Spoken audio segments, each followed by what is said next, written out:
Hey there everybody, this is Silent Doom and I am here to bring you a new Let's Play. So, yay. This game is the fairly highly anticipated amongst the Sonic community that actually plays fan games. Fairly highly anticipated Sonic after the sequel. As we can tell by this intro sequence and the title screen that's going to come up fairly soon. This again is made by LakeFeperd, who made Before the Sequel and Before the Sequel Aftermath. I've done that twice now. Aftermath. And basically, this game is set after the events of Sonic 2. Like between the events of Sonic 2 and Sonic 3 and Knuckles. A lot of people think that the events of those two games take place one after the other, like straight after each other, but apparently LakeFeperd didn't think so. So that's why this game is a thing. So without further ado, let us begin. Now this isn't a blind run. I've beaten the game already, as evidenced by the fact that I've unlocked level select and special mode. But we shall start the game from the beginning. As you can see, this game was made by one guy, LakeFeperd, and has 6 musicians that worked on the soundtrack. I'm going to do a new game of classic mode.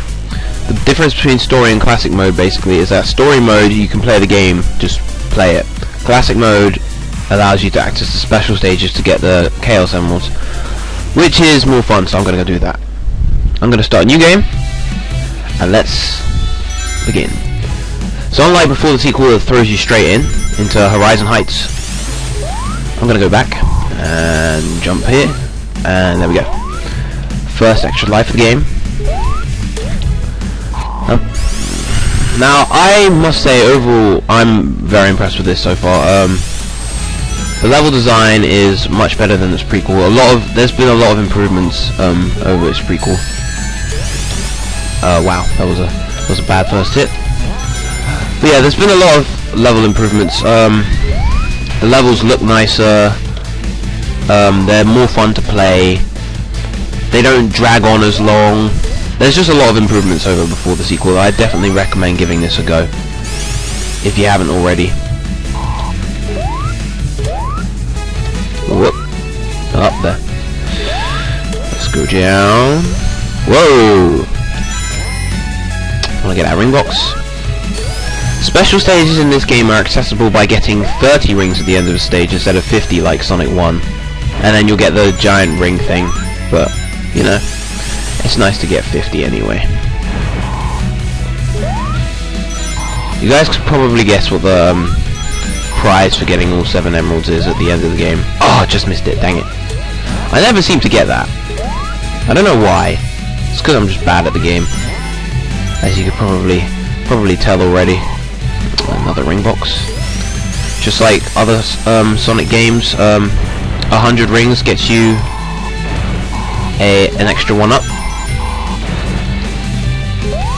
I have no idea where that's gonna go. Oh, it goes. Ah, dang it. Oh well. Oh, let's get here. That's all right. You can also play as Tails in this game, as you can see at the probably at the options menu. There was the option to play as Sonic, but there's also the option to play as Tails. They both basically are the same, except Sonic can do the super peel out if he presses up and Z. This is for keyboard controls. And Tails instead has the ability to fly by obviously double jumping in midair.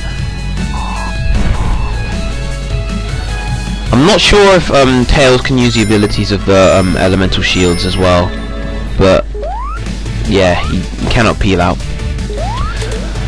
A nice detail about this level actually, if you look in the background you'll see Tails flying the tornado. I probably won't be able to get a good view from here, but here's the end of the level. But if you look here, you see him flying the tornado in the back. If you're playing as Tails, that instead is Sonic. So that's the end of that level. Most levels can be beaten within about, I think I beat basically every level in about under 5 minutes. And 5 minutes is the absolute maximum. You'll very rarely get to that. So here's a special stage. It's actually a unique kind of special stage. You have to hit these bumpers and avoid the green things. and you have to speed up as much as you can so that you can get the emerald. The first few are pretty easy, as I displayed there. There's one in particular I found really quite hard. That took me a few tries, but most of them I beat in my first try. Like 6 out of 7 of them. Freaking one of them just took me like 5 tries. But yeah. On to Act 2. In each zone there are 3 acts and then a boss act. And each act has their own has its own musical piece. This one is called World to Explore by KGZ. It's a pretty wicked track. Whoop. Oh no, I don't want to do that. Oh yes, wicked. I almost forgot about that, but then I remembered, so it's all good. So yeah, there's quite a bit of platforming in these levels. A nice blend of platforming and speed and exploration, like classic games. I need to stop being impatient.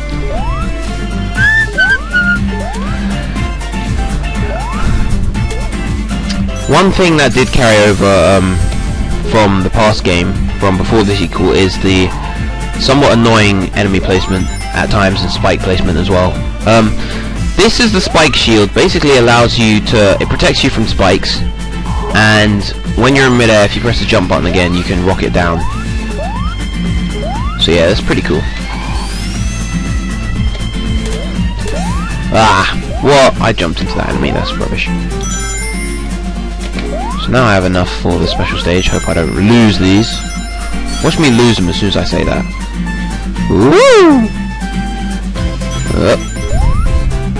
I haven't lost them yet. And down we go. Speaking of Sonic games, Sonic Lost World. Still hyping for it. Still very excited. It looks incredible. I cannot wait for it to come out. I've been watching various people play at E3. Looks like it's going to be quite tricky for newcomers to get into, because the control scheme is just completely different. I'm quite excited for it though.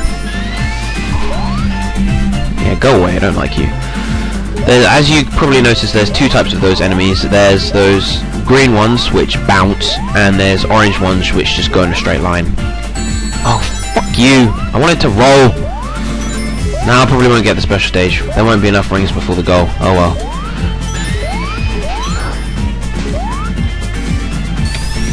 Yeah. I don't think there's... I think I'm quite near the goal, so I won't be able to get enough. That's annoying. Oh, and speak of the devil, there were 2 ring boxes. As long as this stupid enemy doesn't hit me. Yes. I don't get hit by these stupid spikes. Some platforming. People criticize this game, and they criticized before the sequel for platforming sections like that, but the original classic trilogy had plenty of that as well. They weren't dominant in the game, and they're not dominant here, but you know, it's like the original trilogy weren't perfect. Jump, jump. Ah, I missed that. Hit. Ah, I don't want to bounce. Fuck.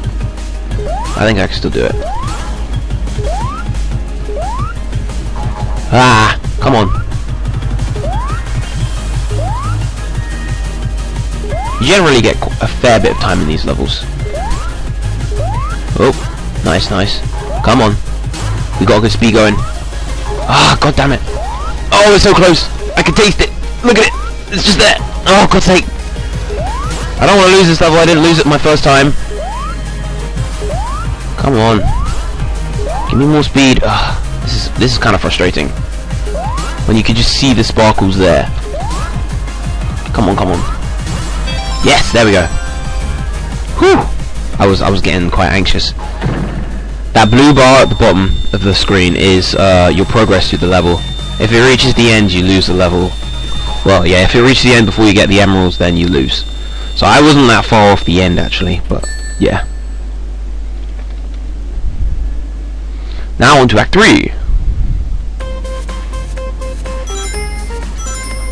This piece, I believe, is called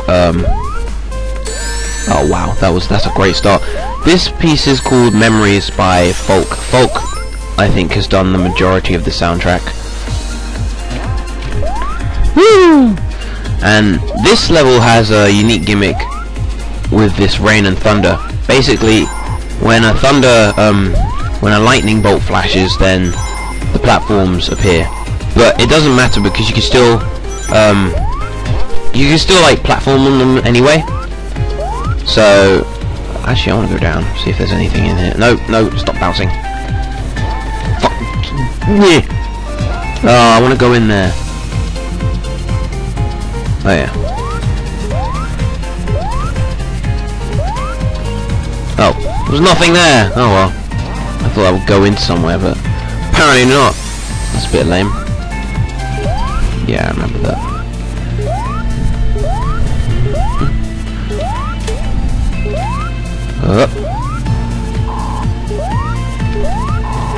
Some people found this to be quite an annoying gimmick. I don't think so. It doesn't really. It's just kind of an aesthetic thing. I'm not going to blame bad enemy placement there. That was just me being dumb. I'll admit to that. Yeah, prepare for a lot of dumb moments in this. Even though I've played through the game and like I should know where enemies are and stuff. This is the bubble shield. It doesn't work exactly like it did in Sonic 3. Instead of making you bounce down, it works as light double jump. Kind of like Colors is, but yeah, in fact, pretty much exactly the same as Colors. Which is pretty cool. I like it. I prefer over the bounce actually.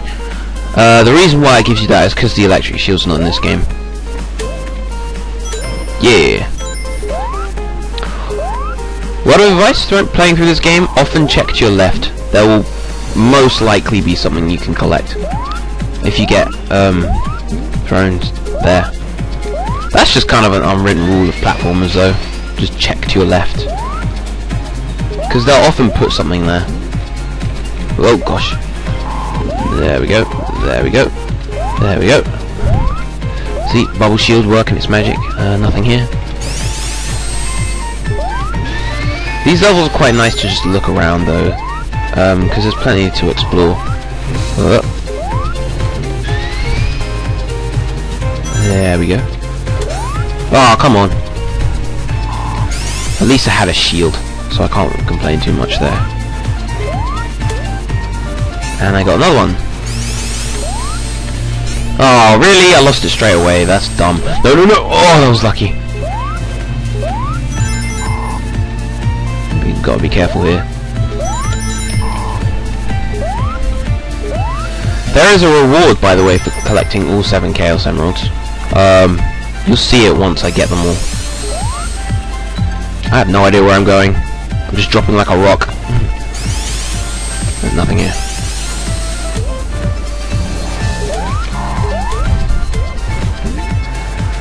Furthermore, in each zone, there's a... Oh, I forgot what... Oh, I forget. This doesn't work as a shield underwater. That's so annoying. It just... Yeah, it's kind of weird, this. It doesn't actually work as a shield when you're underwater. It's just there to make it so that you stop... you don't run out of breath. But yeah, basically, in each zone, usually in Acts 2 or 3, mainly in Act 2, there's like a special ring that it's a big ring with a star in it, and these rings take you to special acts, which is pretty cool. The end of the level is just there. It's just to the right here. Ah, annoying that I didn't get I lost the rings underwater. More annoying enemy placement. Nah, that's just me being bad. There are instances of annoying enemy placement though, especially in like Sugar Splash, which is the next zone. And actually, you know, it's the early half of the game in this game that has the annoying enemy placement. Maybe it's just that I started playing the later levels more tentatively, but yeah. Interestingly, with this game, you keep your shield for the next act, and that makes that boss really easy, that section of the boss. Normally you have to time your jumps when he's below, but you can kind of cheese it there. Same with this boss actually. There's two parts to this boss, as you could hear from the music, and they have two different themes. I didn't really let the other theme play out, but it's a pretty cool theme. I forget the name of it though. So yeah, that's the first boss fight done. Mecha Tails. Yeah, I guess that's part 1. See you next time. After this cutscene, of course. Cutscenes have pretty epic music. They're pretty epically presented. Every cutscene has its own individual composition, which I think is really nice.